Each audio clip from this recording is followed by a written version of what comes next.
sorry. When I first got the call from Mary asking if I would accept this award on behalf of Ross and the family, I was honored and thought, would Ross and the family be okay with this decision? So I called Sandy, his wife, and I told her that it would be me from the company accepting the award. And she said to me, she said, Angie, there's nobody in the company that Ross would have liked better to know that you were going to get the award. And she said, please understand, under the circumstances, it is still raw and fresh for the family to come ourselves. So she said, please let everybody know that we appreciate the award and to please speak freely on our behalf. So after that call, I thought, okay, I'm going to speak truthful and from the heart. Ross was a co-worker of mine for 18 years.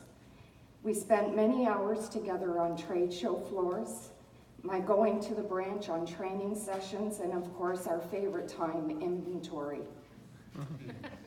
I would describe Ross at times as Walter, the grumpy old man sitting on the balcony on the Muppet Show.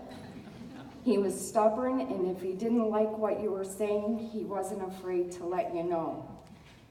And then there was the other side of him, the one that if he believed in something you were doing, he backed you 100%.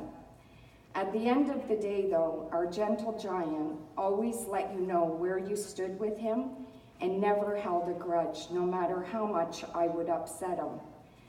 He would always give you a hug to say goodnight at the end of the day and greet you with a smile that only he could give in the morning. If I was flying out, he always called me at home to make sure that I made it safely.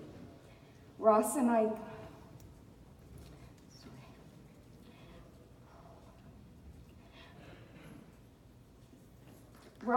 got to know each other well on these trips, and both professionally and personally. There were two things that he loved dearly. He loved his family, and he loved the people in this industry. He loved nothing more than to have suppliers and customers walk by his office and say hi and ask how he was doing, and he'd find out how you were doing.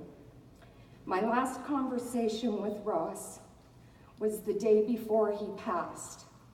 He called me at 4:20, won't forget it, on a Friday to tell me to have a great vacation and enjoy my fishing trip. Of course, as you see, that we had that in common. He said, if you catch a big one, kid, make sure you send me a picture. Then I got the news the following day that he had passed.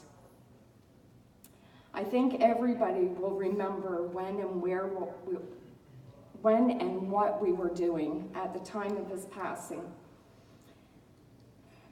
The saying is so true, you never know what you've got until it's gone.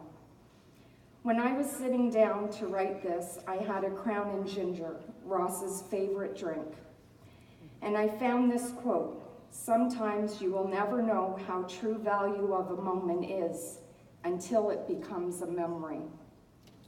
So please, let's raise our glasses in honor of Ross and of all the great people in our industry that we have lost over the years. Thank you.